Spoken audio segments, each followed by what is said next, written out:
아니 T1 낭떠러지 앞에서 이걸 또 짚고 올라오는데요. 슈퍼 플레이가 회전 초밥처럼 빙글빙글 돌아가면서 나옵니다. 또 한번 그렇지. T1입니다 이번에도. 그 이름값 지켜냈습니다. 맞습니다. 야 진짜 이게 T1이라는 이름이군요. 겐지 경기력 압도적입니다. 저걸 라이트 지금 움직임이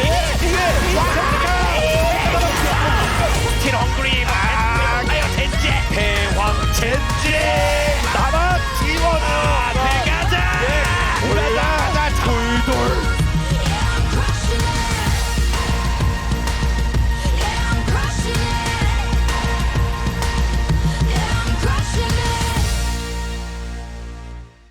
We have seen on stages like this many, many times.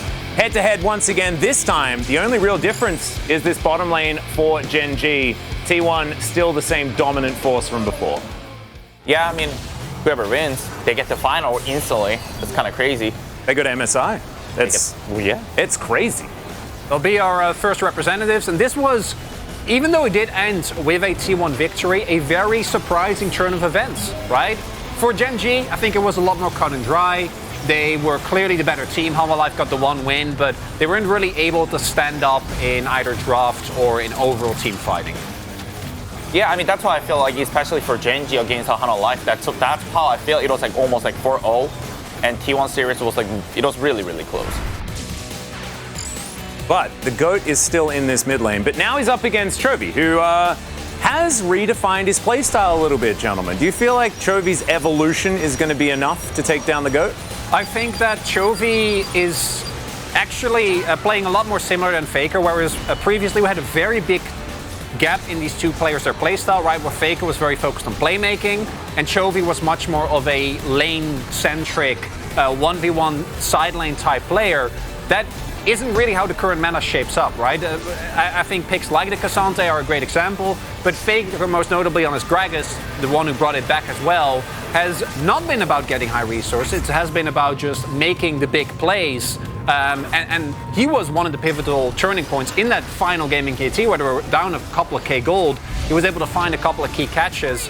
And I actually think it's really cool because that has been what Chovy has been trying to do more and more. And which is that Chovy, I think he really improved himself. That like that was a lack of himself. That like not able to make a play like to the towards the style lane, or like not move enough to like when he need to be at exactly where he need to.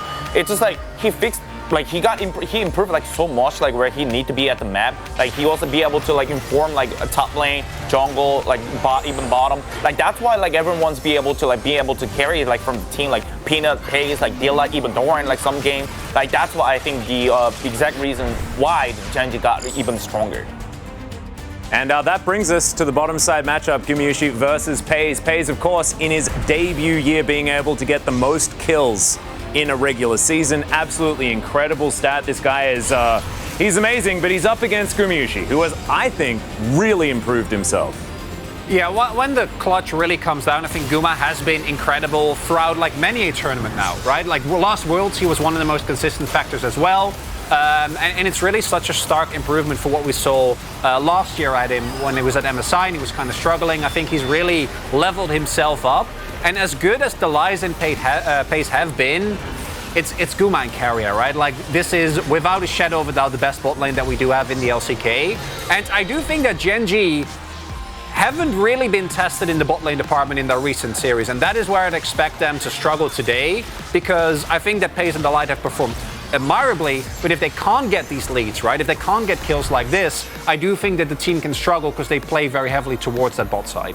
Yeah, I mean, if I just remember correctly, like from like first game or like second game from a round one, like of the Pace, like he's, you know, like he's just completely different person.